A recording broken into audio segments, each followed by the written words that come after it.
Shalom, perkenalkan saya Romo Aloysius, saya bertugas di tetangga Christophorus Grobol. Saya langsung masuk saja pada inti renungan.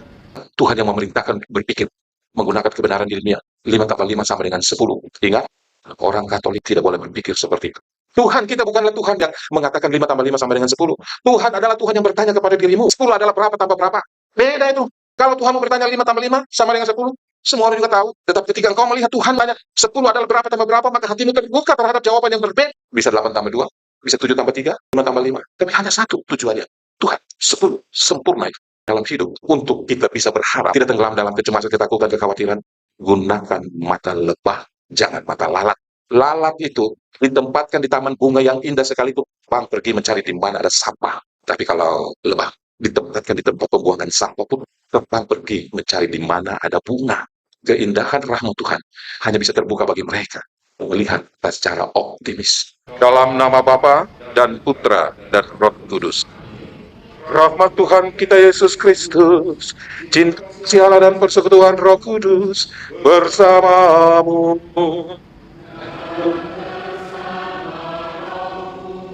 Selamat pagi, selamat datang, Shalom. Tuhan memberkati kita, menjaga dan melindungi keluarga kita, memberikan kesehatan yang baik, dan marilah memasuki Minggu Advent yang keempat, novena hari keempat. Kita dihantar untuk melihat keutuhan iman, bukan cuma cinta kasih, bukan cuma iman, tapi juga ada pengharapan. Marilah kita mohon pengharapan yang kuat dengan banyak keputusasaan, kecemasan, dan ketakutan dalam kehidupan harian kita. Saudara-saudara yang terkasih dalam Yesus Kristus, Shalom. Perkenalkan, saya Romo Aloysius, saya bertugas di tetangga Christophorus Grobol.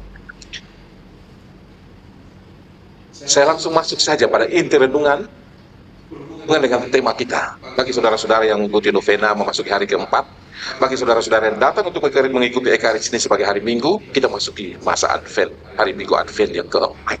Dan kita disuguhi bacaan yang indah tentang proses atau bagaimana keputusan sehingga Yesus itu bisa lahir. Yosef terbangun dari tidurnya dan mengambil Maria sebagai istri. Keren banget ini. Kenapa? Semuanya berada dalam pikiran menceraikan. Sebab ia tidak memahami. Ia hanya kebenaran indrawi di dalam melihat kenyataan Maria hamil. Manusia hidup dalam 3 kebenaran.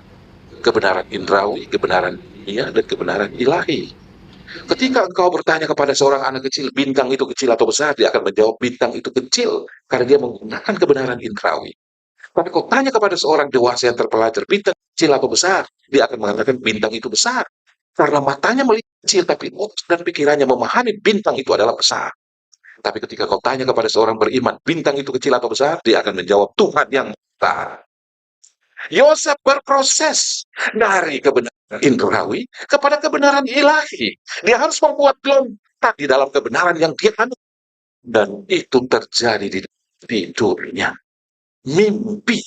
Dia berproses dalam batin sehingga akhirnya mendorong keluar dalam sebuah keputusan. Dia bisa berproses dari apa yang dia rasa, kecemasan, ketakutan, kekhawatiran kepada pengharapan. Karena apa? Anak ini dijanjikan sebagai Immanuel. Ia tahu segepok dogma tentang pendirian bangsa Yahudi akan datangnya Immanuel. Saudara-saudara yang terkasih, saya bilang teks ini keren. Kenapa? Karena kita mengingat seorang pria yang tertidur dan waktu bangun jadi keajaiban luar biasa pada dirinya. Adam, manusia pertama. Adam tidak meminta kepada Tuhan, Tuhan berikan kepada aku seorang wanita. Tidak ada. Tidak pernah Adam meminta, tidak pernah Adam berdoa. Tapi saat tidur, saudara-saudara, saat tidur, Tuhan mengintervensi hidupnya. Mengambil tulang rusuknya dan menjadikan seorang wanita baginya. Dan apakah waktu dia bangun dia protes? Apakah waktu dia mengeluh bersungut-sungut, Tuhan, kenapa kau berikan wanita ini kepadaku? Tidak memintanya. Kenapa engkau memberikan kepadaku? Dia kan agak lain dari saya. Saudara-saudara, apa yang Adam bilang? Inilah tulang dari tulang, daging dari daging. Keputusan yang kudus telah diambil oleh 2 pria ini, Adam dan Yosef. Sama-sama berproses menuju kebenaran ilahi ketika mereka tertidur. Apa artinya? Dia tidak memutlakkan kebenaran ilmiah yang dia pelajari, yang dia serap, yang dia ketahui. Di hadapan kebenaran ilahi, kebenaran ilmiah mundur. Karena itu, ada seorang ustadz yang bagus sekali.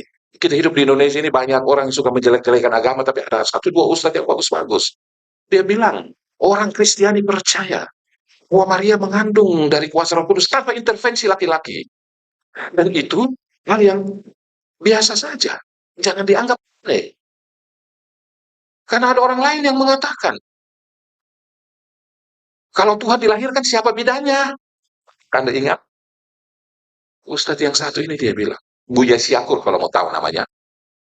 Buya Syakur. Dia mengatakan, karena kebenaran ilahi. Ketika mempersoalkan wanita yang hamil tanpa disentuh oleh pria, jangan bertanya kepada dokter. Dia akan menggunakan kebenaran ilmiah untuk menjawab. Dan itu benar, dia tidak bohong. Maka peristiwa ajaib jangan kau tanggapi dengan kebenaran ilmiah. Kau akan gagal. Bertanyalah dengan menggunakan kebenaran ilahi yang tercantum di dalam kitab suci. Engkau akan memahami dengan akal bahwa ada manusia yang hadir di dunia ini tanpa punya orang tua. Adam dan Hawa tidak lahir dari orang tua. Bahwa wanita bisa mengandung tanpa disentuh pria. Dia punya kuasa. Tanyakan itu dalam kitab suci, bukan di dalam ilmu yang menggunakan kebenaran ilmiah. Saudara-saudara yang terkasih,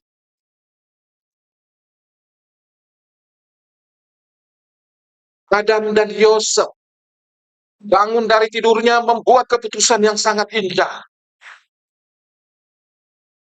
Yosef mengatakan, aku mengambil engkau Maria sebagai istriku. Dia buang semua kecemasan, ketakutan. Dia buang kebenaran-kebenaran indrawi dan kebenaran ilmiah yang dia anut. Karena dia melihat janji keselamatan. Itulah kebenaran ilahi. Dia mengetahui bangsa Israel menantikan datangnya Immanuel. Dan ketika Tuhan lewat malaikat menyampaikan hal ini dalam mimpinya, ia serta-merta meninggalkan itu. Saudara-saudara yang terkasih, saya bilang ini keputusan yang kudus. Yosef dan Adam melakukan keputusan yang kudus. Wahai para pria, ketika bimbang dan ragu, isilah malammu dengan tidur, jangan pergi ke tempat lain.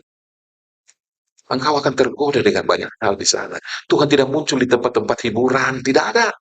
Tuhan tidak menunjukkan inspirasinya bagi orang-orang yang tersesat, yang menjadikan malam sebagai siang. Tidak. Dua pria ini tertidur, menampakkan diri dalam tidurnya yang polos. Saudara-saudara yang terkasih, ini saya bilang ya, Adam dan Hawa itu jawabannya keren banget. Adam dan Yosef, keren banget ini jawabannya. Hendaknya oleh semua keluarga yang mengambil keputusan untuk menikah dan keputusan. Kenapa? Karena ya, saya sering bilang kepada pasangan-pasangan muda yang menikah, enggak, keluarga yang ideal dalam kitab suci hanya satu, Adam. Karena mereka murni dari Allah. Kenapa Adam dan Hawa keluarga yang paling bahagia? Ada tiga alasan. Adam tidak mengenal wanita lain. Benar kan? Ada satu wanita di hadapannya. Oh, bahkan itu keluarga. Yang kedua, kenapa Adam dan Hawa ini paling bahagia? Karena Hawa tidak menuntut uang belanja. Nggak ada aman sentosa rumah tangga itu. Ya. Firdaus menyediakan semuanya, ibu-ibu. Nah, sumber tengkaran dan perselisihan seringkali gara-gara uang belanja. Dan yang ketiga, kenapa Adam dan Hawa rumah tangga paling bahagia? Karena Adam dan Hawa tidak punya mertua. Selesai hidup ini. Bahagia rumah tangga. Tidak punya ipar-ipar. Suami istri seringkali itu kompak. Gara-gara ini nih. Wah, jadi gunjang ganjing. Mari kita jenis model rumah tangga ini. Adam dan bebas dari tiga intervensi maha dahsyat. Tuhan kurang dahsyat di hadapan mertua. Mertua lebih dahsyat. Dan Yosef berlaku karena menerima takdir. Nah, ini mungkin kurang cocok, tapi saya harus mengatakan. Ya. Artinya apa? Allah menentukan. Maka mereka menerima. Mereka tidak berkedok di balik kebebasan pilihanku. Ya. Mereka membuat keputusan kudus karena berpihak ke kehendak Allah, bukan memutlakkan kehendaknya. Dan itu arti keputusan. Ya. Berpihak kepada penentuan atau dari Allah. Allah telah menentukan sesuatu, maka manusia itu hanya bisa ikutinya. Saudara-saudara sih, kalau manusia hanya mengikuti kehendak Allah, maka dia tidak memutuskan kehendaknya. Saya itu seringkali dapat dengan kenyataan. Kita menemukan banyak hal sekarang ini, kesulitan, kekhawatiran, tidak adanya pupusnya dalam perkara hidup kita. Kenapa?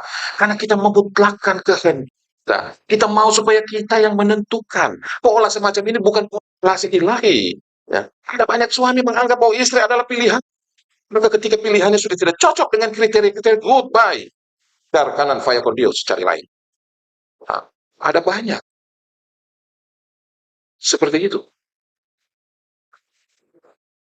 Anak adalah milikku. Kalau engkau membangun mindset anak milik Tuhan, engkau akan membangun sebuah relasi kekudusan di dalam rumah tangga. Itu sangat berbeda.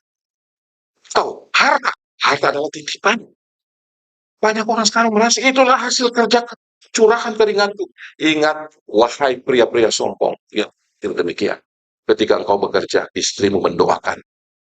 Bahkan istri yang seperti ini tidak segan-segan ikut banting tulang wanita-wanita karir hebat untuk mendukung pria-pria ambisius dan egois seperti ini.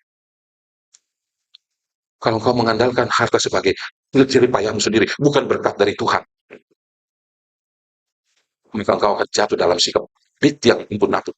Ada seorang ibu, ya, ada seorang ibu bilang ini, Romo, suami saya tuh puas ke gereja, enggak apa-apa lah. Dia sering sibuk pergi kerja, waktu untuk keluarga, enggak apa-apa, Romo. Dia tidak pernah ke lingkungan, enggak apa-apa, Romo. Saya enggak tahan itu apa. Pelitnya, ampun-ampun. Ibu ini curhat benar-benar.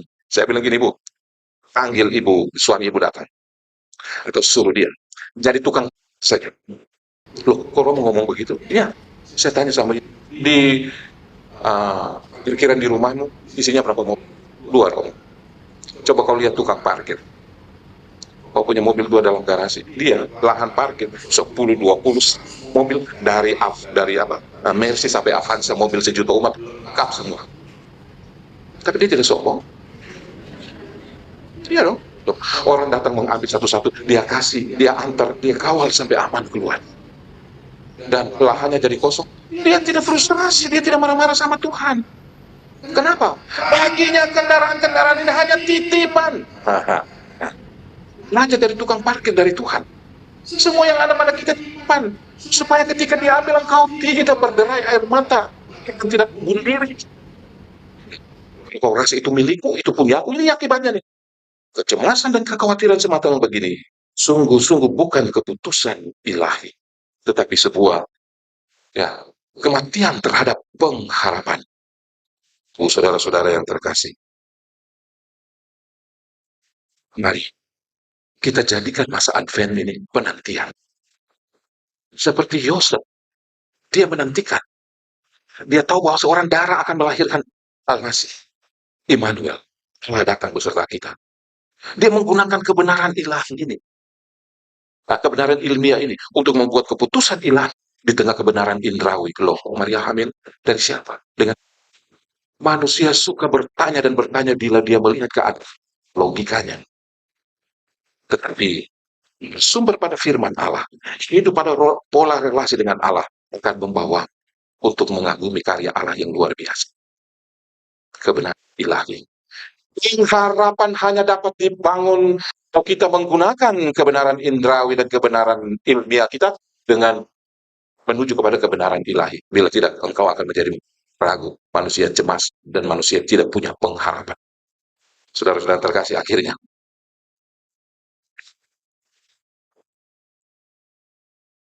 ada orang yang suka kan salib Tuhan ini ada jin kafir. Spirit. Menurut saya ini social climber sejati.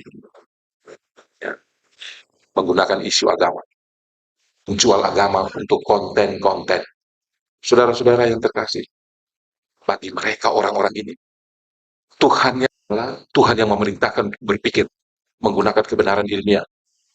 5 tambah 5 sama dengan 10. Ingat, orang Katolik, orang Kristiani tidak boleh berpikir seperti itu. Tuhan kita bukanlah Tuhan kita yang mengatakan 5 tambah 5 sama dengan 10. Tuhan adalah Tuhan yang bertanya kepada dirimu, 10 adalah berapa tambah berapa? Beda itu. Kalau Tuhan mau bertanya 5 tambah 5 sama dengan 10, semua orang juga tahu, kecil juga tahu. Tetapi ketika engkau melihat Tuhan bertanya 10 adalah berapa tambah berapa, maka hatimu terbuka terhadap jawaban yang berbeda. Bisa 8 tambah 2, bisa 7 tambah 3, 5 tambah 5. Tapi hanya satu tujuannya, Tuhan. 10 sempurna itu. Saudara-saudara yang terkasih dalam hidup, untuk kita bisa berharap, tidak tenggelam dalam kecemasan, ketakutan, kekhawatiran, gunakan mata lebah, jangan mata lalat. Lalat itu ditempatkan di taman bunga yang indah sekali itu, bang pergi mencari di mana ada sampah. Tapi kalau lebah ditempatkan di tempat pembuangan sampah pun terbang pergi mencari di mana ada bunga.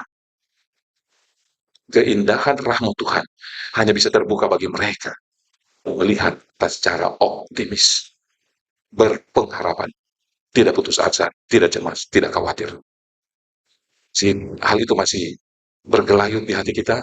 Mari kita masih ada waktu bagi kita untuk membaharui diri kita. Marilah mengatakan misteri iman kita.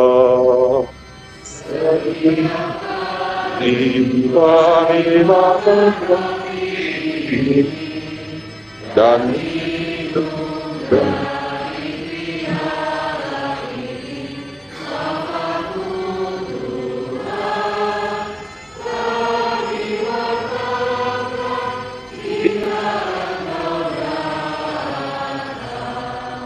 Tuhan bersamamu. Semoga kalian diberkati oleh Allah yang kuasa, Bapa dan Putera dan Roh Kudus. Selamat melanjutkan bagi para peserta Vena dan selamat hari Minggu. Demikianlah ekaristi kita pada hari ini. Sudah. Marilah pergi, kita diutus. Amin.